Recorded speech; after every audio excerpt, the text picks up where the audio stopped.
has been nothing short of an Yes, so watch. I want me to watch this interview. to have a conversation. You understand? Professor Yusuf, former NHS chairman. And former Watch at the interview today for Rice TV. The man speak. Good morning, He Professor. spoke very well and said EFCC, the EFCC arrest him. But wait till since 2018 made up more for NHS chairman for Buhari time. Because if they criticize this government, now they go arrest him. EFCC go arrest and prosecute him. Now the guy don't come. If they arrest today, you see, the EFCC arrest is for Tinubu government to silence him. He say it can never be silenced by anybody. You go watch just now. You go watch him. Go watch him. Yeah, Kuje for me was just a retreat for rest, prayers, and reflection. But seriously, on the 29th of January this year, at about 6:30 p.m., my wife came up to my room and said there are some gentlemen that knocked and just walked into the room, dark-suited, walked into the door. They want to see me. They said I'm expecting them. I came downstairs in my jalabia, no hat, and flip-flop. And they said they are from the EFCC. They've come to take me to the EFCC. I said, guys, you haven't even introduced yourselves. So they just brought out their badge and said, oh, they're EFCC. Show me arrest warrant. Oh, we don't need that, sir. Okay? Allow me to go upstairs, change. They blocked me. They didn't let me. Allow my wife to go upstairs and bring me some change of clothing. They refused. We went outside. As we went outside, their bus was waiting outside. The driver was sitting. The engine was running. And there were 5 armed mobile policemen, some deployed behind the house. Thinking I would run. I'm not a runner. So we went in and I was sandwiched between an armed Mopol and a young operative. And they were high-fiving themselves as if they had captured notorious Kachalla Bello Turji. We went to the EFCC, went to the office of their boss, and he handed me a bunch of papers. What are these? These are your charges. Well, I don't need the charges if I don't have my lawyer here. Well, the guy was waiting to go home, and my battery had gone down, and I couldn't call my wife and to tell her where I was and how I was, and they wouldn't let me call her. And they just took me to the cells. Nobody had told me whether I was going to stay, why I was there, how long I was going to be there. They just took me around the building to the cells. Entered the cells. Well, a lot of them were youth. They recognized me from the previous brouhahas in Nigeria. And they came up to me wishing me good luck and best wishes. I had serious headache because, remember, I had fasted for over 14 hours by then. I hadn't eaten or drunk anything. They brought me a sachet of pure water and tea. I drank and went to sleep. And then the next morning, they took us to, they called my name out. We were going to court. We went into the bus. Well, when we came out of the building, they had placed their official photographer to be taking photographs of me without a hat, in jalabia, in flip-flop. That was when I realized these guys are up to no good. All they're interested is to demean me, dehumanize me, and weaken my spirit. They don't know who they're dealing with. We went into the bus, and I was jokingly telling them, guys, haven't you forgotten the chains and the manacles? They busted out laughing and said, oh, our guy, it hasn't reached to that. We went to court, and they were not ready. We had to come back to the EFCC again, and they upgraded me from 4 of us in a room to I alone in a cell. I was there in the EFCC for 6 days. After that, I was arraigned in court, and then the judge did not give me bail. Her reason, well, she had a cold. I was put back to Kuje. I was in Kuje for 24 days. Denial of bail 2. Anybody excused is wrong, because bail is a constitutionally guaranteed right of anybody accused, except if it was a capital offense or the person is suspected of terrorism. Mine was neither of those. I was denied bail deliberately by this government to shake me up. And I was put in Kuje for 6 days and 24 days in EFCC for 6 days and 24 days in Kuje to shake me up and silence me. But no, I'm no one to be silenced. In Kuje prison, I wrote my experiences and told this government that 6 days in Kuje and 24 days in 6 days in EFCC and 24 days in Kuje will not silence me. The whole purpose is President Bola Ahmed Tinubu's government trying to silence any dissent to his government. And this coming from a president who was an IDECO activist himself, who fought the military, who ran across the border and ran away from the military. And when he came back, he never gave neither Jonathan nor Obasanjo, not even Buhari, he never gave them peace.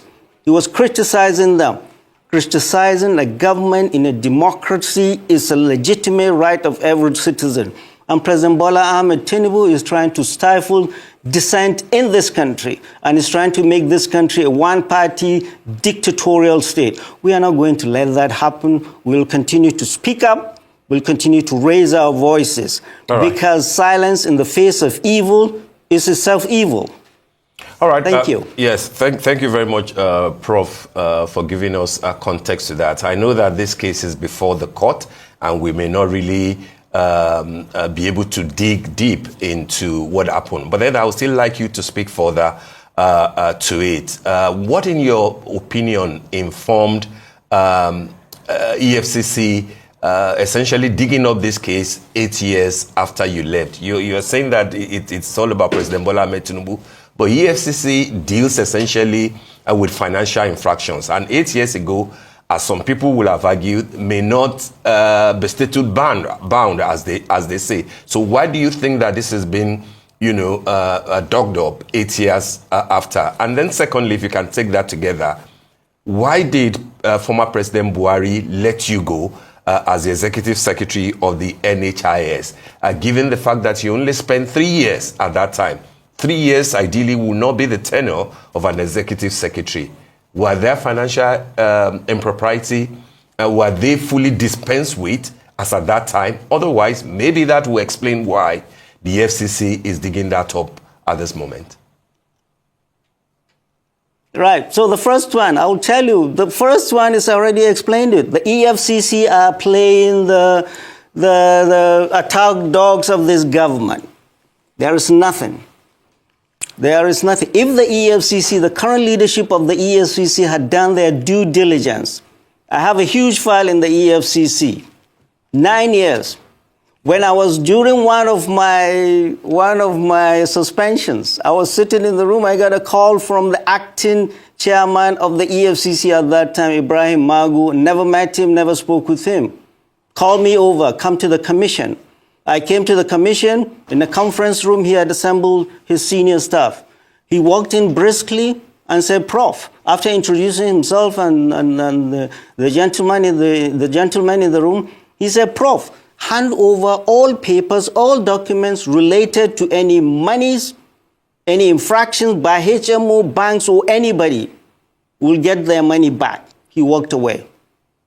True to his words, Ibrahim Magu's EFCC swung into action and recovered billions from banks, from HMOs, for the NHIS. And he was gracious enough when they were transferring the first tranche of money they got back to the then executive secretary. He mentioned my name and my effort, and he signed it himself, which is very unusual. He didn't have to sign it. It meant something. He signed it. It was that paper we tendered to court. That if this gentleman was given a letter of commendation by this same commission for helping the commission to recover billions, and you're telling him he stole millions? NHIS, people don't know, Nigerians don't know, I was in control of more money in the NHIS at that time, real solid, cold, hard cash, than most governors. If I wanted to steal money, I would have done that. My fight in the NHIS was public at that time. When I came to the NHIS, nobody could tell me how much money NHIS had. The year prior, September 2025, the federal government had given a directive that all MDAs should transfer the monies from commercial banks to the TSA in the central bank. When I came, nobody could tell me. So I commissioned an independent financial firm to audit all NHIS accounts. When they presented the report to me, over 13 commercial banks were holding NHIS money in their vaults illegally, over 100 billion. That is 100 billion of Buhari's time, not Tinubu's 100 billion. Over 100 billion. I compiled that report and gave it to all the officials. I presented that to my board. I showed it to my minister. I gave it to everybody that needed to know. So it is that money that Magu's EFCC was recovering.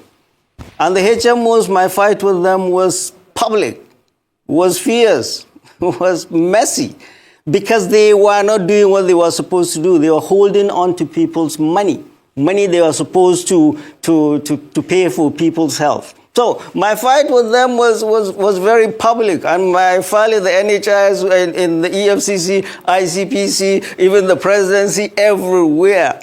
I didn't come to Nigeria to steal money. I have better things to do. I wasn't brought up that way, and I don't bring my children up that way. People that steal money in government do not talk. They do not speak up. They're quiet, so they don't come after them. So it's now President Bola Ahmed Tinubu's time. Oh, this guy is talking too much. Get this guy, go to the EFCC, dig something up. I'm not a politician. I'm not one of those politicians that have stolen money, that you dig up things and shake him up and silence him. Speaking up, we'll continue to do that because it's our responsibility as citizens. We have seen a better Nigeria. A Nigeria we owe a debt of gratitude to. What we are seeing now, we will not allow to continue. Thank you very much. The other question, why did President Buhari let me go?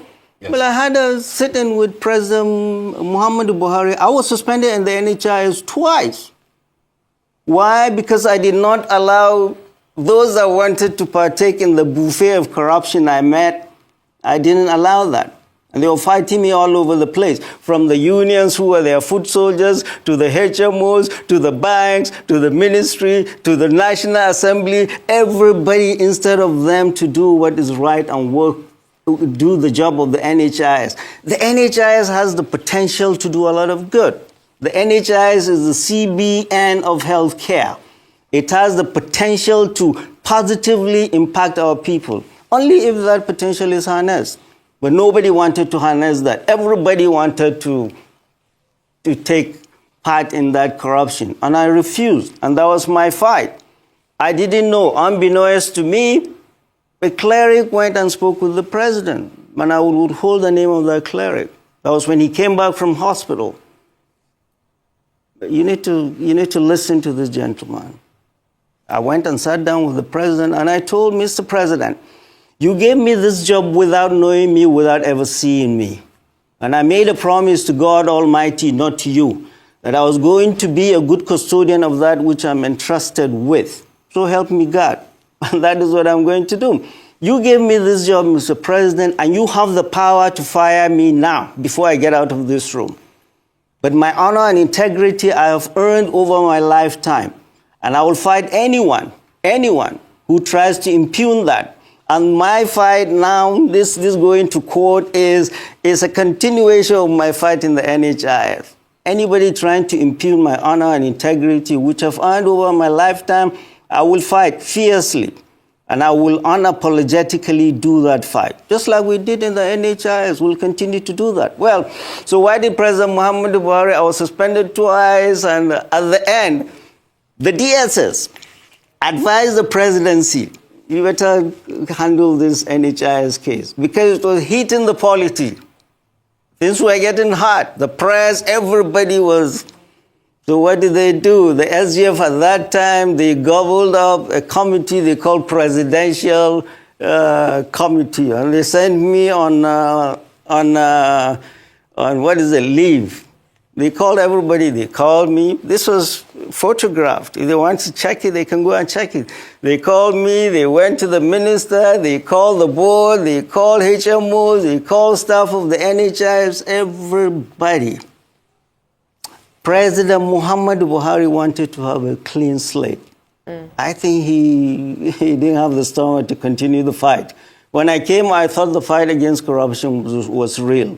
So he let everybody go. He didn't only let me go, he let the board go, and the honorable minister did not come back the second time. So it was a clean slate for everybody.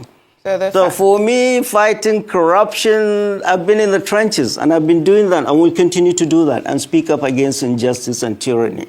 Thank you, Professor Usman. Now, I kind of want to... Thank you. I want us to go more into this, because you said at one point, you said that you had even more money than some governors in Nigeria at the NHIS. And we're facing a huge crisis in Nigeria. Lagos State alone requires 33,000 more doctors. We only have 7,000. It said that over 16,000 doctors have left Nigeria recently. And we also have cases of people being turned away at hospitals because people do not have health insurance, and hospitals are also ill-equipped. So I want you to explain to us a little bit more, because of your role at NHIS, what the failure of NHIS is, particularly when we talk about the current state of Nigeria and what it should be.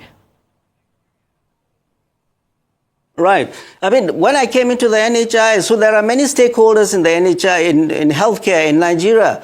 The NHIS is supposed to be the regulator of health insurance. Other stakeholders are, of course, the HMOs, who are the middlemen. We do not give hospitals money directly. We give this middlemen, they call HMOs, to give to hospitals.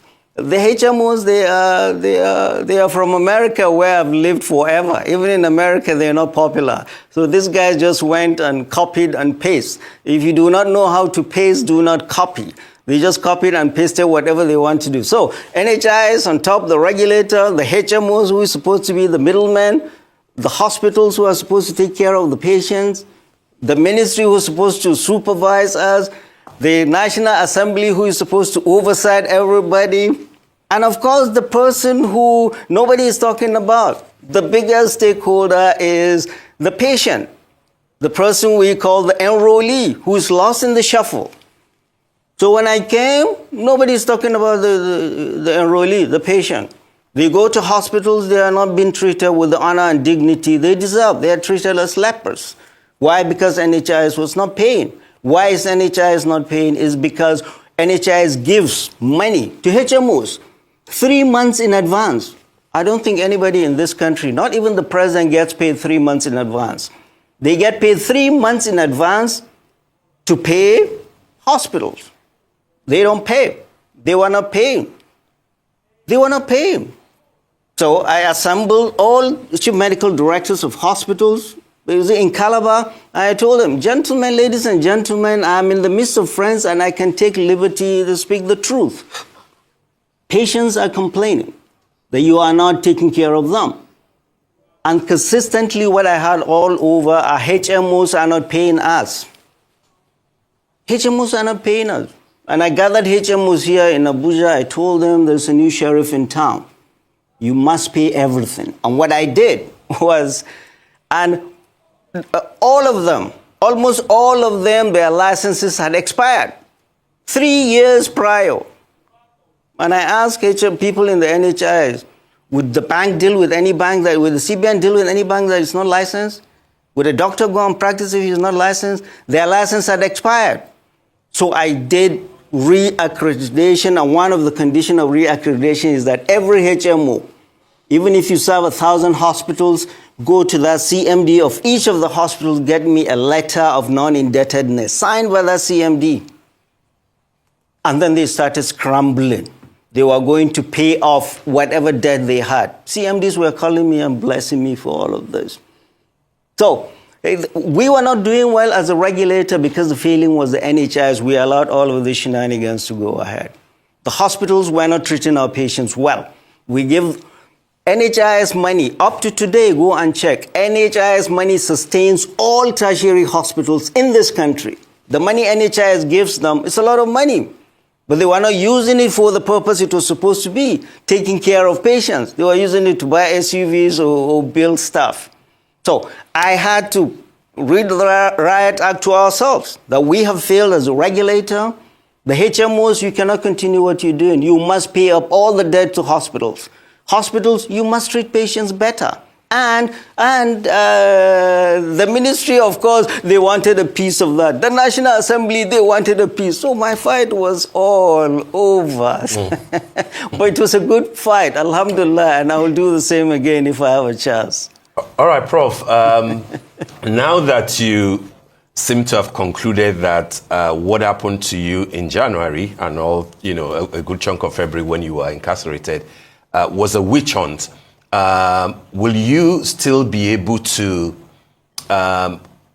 constructively criticize the government without you garnishing it with the fact that, you are convinced that what happened to you was a witch hunt, directly or indirectly from the government? And having said that, therefore, what will be your candid assessment of the first 2 years of President Bola Ahmed Tinubu, zeroing down on three important factors in the lives of Nigerians? And that will be economy and the quality of life, insecurity, and then energy sufficiency, power, fuel, and all that. Just those three, so that we can manage time. Right, okay. Criticizing the government, I've been criticizing President Muhammadu Buhari since I left government, and President Muhammadu Buhari is from my state. So criticizing government is a constitutional right of every person. So, and criticizing President Bola Ahmed Tinubu's government, there's no government worthy of criticizing than this government, because it's a government of now, and it's a government that has shown us more suffering than we've ever seen. So even when I was in Kuje, when they thought they would lock me up 13 hours in cell and not, I was able to write and criticize them, express my right. Back to assessing this government. Last year, this time, May last year, when they celebrated the first year, I came out and I wrote. My summary then was the government of destitution, deceit, and hopelessness. Hopelessness. They came with renewed hope. Well, now this is the second year you want us to talk about energy, you want us to talk about economy, you want us to talk about security. Let's talk about energy. There was a front page story, Daily Trust the other day. Katsina, Kano, and Jigawa, they get only 2 hours of electricity. Well, the Aso Villa itself is giving up on the national grid. Is spending 10 billion of our money to go solar. Well, the Minister of Power is jumping up and down, grading A, B, C, without any sense. Grade A, you will have zone A, you will have band A, you will have 20 hours of electricity, and it's all not true. I'm on band A, I'm getting no electricity. So this part of the deceit is just continuing, and there is no strategy at all. No strategy. You just talk today and tomorrow you think we haven't been to school. We've been to a lot of school, and we can tell fiction from fact. Back to security. This is where we are. Since President Muhammadu Buhari's time, we've been talking about security because we risk our lives. In Sheikh Gumi, we went into the forest to meet many of these guys. Some of them have been killed. Why did we do that? Risk our lives at a time when the government at that time and the military and the NSA did not want us involved. We did because it's our land, it's our people, it's our responsibility. And this is what I have said. And I made a presentation to all the service chiefs at that time. They were gracious enough to allow us to talk. This is not a military problem. The banditry, I know, is not a military problem, and it can never be won on the battlefield. All these conflicts you're seeing, Benue, Plateau, Kaduna, Katsina, Zaria, whatever, even the IPOP, these are all social problems. They're not military problems. We are putting the military in very unwinnable situations. The military, the purpose, the role of the military is to provide an enabling environment for dialogue to happen. Military goes in there, woo, and comes out. But nobody is there to take care of the problem. It's not the military that created this mess. It's politicians. The military is brought to clean up after the mess of politicians. Military is deployed all over, all 36 states of this country and FCT. How many do we have? Boko Haram, 16 years. Banditry over 11 years. Which military can stand this elasticity? Late Chief of Army Staff General Lagbaja said it, that his soldiers are getting battle fatigue. They are getting post-traumatic stress disorder, and some of them are resorting to drugs. Understandably, these are young men. Many from depot training, they are shipped to war front. Many have never seen the barracks. We are putting the military in unwinnable situation. Many of these conflicts are not for the military. Or you send the military in Benue and Plateau and Sokoto and Katsina, what are they going to do? Who will they kill? When we were young, this was the job of all military, of mobile police. When the mobile police come into town, the bad guys know the new sheriff is in town. But now where are mobile police? They're all here guarding Oga, his wives, and side chicks. Yeah, I'd like to... These are all the jobs of the military. Professor Usman, I'd like to go in because, you just mentioned Benue and Plateau particularly, and you've said, you've differentiated with the role of the military and the police. Military is usually used for external security, but now we need them for internal security here in Nigeria due to, from your explanation, probably a failure of our security apparatus. But beyond that, I want to know your analysis of what we're seeing in Benue and Plateau State.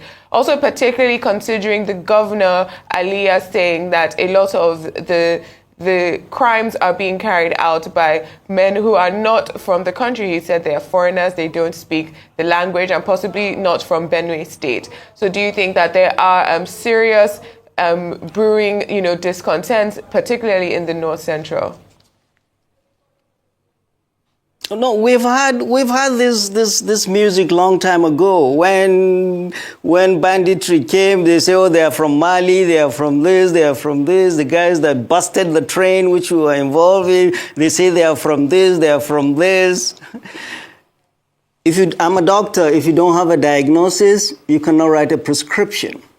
So all these security issues we are doing, we do not have a diagnosis. We're just throwing lives and throwing resources. And I've said it consistently. All our security problems are local. Their solutions must be found locally. Don't go to Mali or Niger or anywhere. Look for your problems locally and solve them locally. Big plans that we've been doing for the past 20 years from Abuja have never worked and will never work. We don't learn a lesson, we keep doing the same thing over and over and over again. We bring troops and all the way from Abuja, they go into Benue, they go into... The problems are in Benue, the problems are in Plateau, the problems are in Kaduna, the problems are in Katsina. It's not the military or the politicians in Abuja in the air-conditioned rooms in Abuja or the ministers that will solve those problems. It is the local, the governor, the clerics, the traditional rulers, the elders within that community must reconcile communities. It's not the job of the military. It's not the job of the NSA. It's not the job of the president. The governor, you need to sort out what the problems are in each of your states. What is in Benue is different from Plateau, different from Kaduna, different from Katsina, different from... A governor needs to understand what are the problems in my state, security problems in my state. Who are the people I need to talk to? Who are the people I need to bring? Well, from Abuja, you go and see only one community, you don't see the other, you come back, you think, no. There has to be a serious dialogue, serious reconciliation between communities. They are not from Mali or Niger. Problems are local, solutions must be found locally. But all the security problems can never be won on the battlefield. Military, we are pushing the military to do a lot of things they cannot do. Okay, Prof, very quickly before we let you go, because we've run out of time, just very quickly, a lot of people think that Asiwaju Bola Ahmed Tinubu, the president, is strategically, politically consolidating in the entire southern part of the country. What do you think will happen going forward into the electionary period? Do you foresee a situation where it will be North versus the South? There's a school of thought that says that the president will not win because he's popular, but he will return because the opposition will lose. Is that your thinking? And what will be your candid opinion very quickly before we let you go. Right. My candid opinion, the honest truth is that this is vintage Bola Ahmed Tinubu dividing the people. And I said up front, even before the election, I wrote a paper about Muslim ticket is neither for God nor country, but for self. The Muslim ticket, essentially what it did was to divide, cleave, put a big cleavage between Muslims and Christians in the north. And this, now he's realizing the north that voted him, people in the south are saying, oh yeah, north side, meaning he did not win in Lagos, he's in home state Lagos, but in Katsina we voted him in. So it is the north that brought him. 5 out of his 8 million votes came from the north. People in the north voted him without a gun to their head. When Lagos, his home state, did not vote him in. So we brought him in. After 2 years, what has he done? Every other appointment is a Yoruba person, violating the constitution. There are over 300 ethnic groups in this country, but every other appointment, over 70% of his appointments are Yorubas. So he is trying to put a cliff. That's why I said in my paper, this government is reckless. This is reckless. You are trying to put a cliff between ethnic groups. You started it between religions, and now you're going between regions. Let's see if anybody in the South can control the whole of the South, and he will win election. Nobody can control the whole of the North alone and win an election. So all this twisting and turning they are doing, instead of taking care of problems they have created now, they are looking at 2027. They brought hunger in this country. They worsened insecurity. The economy has gone south.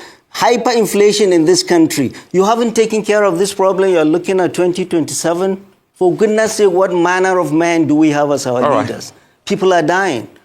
And the best message I saw was Tunde Bakri's message, Easter message to the president. Mr. President, listen to clerics, men of God, listen to critics that criticize you and do the right thing. 2027 is a bridge too far. We have now to take care of and do that now. Cleaving this country between North and South will get you nowhere. All right, Prof, we want to thank you for being candid as always.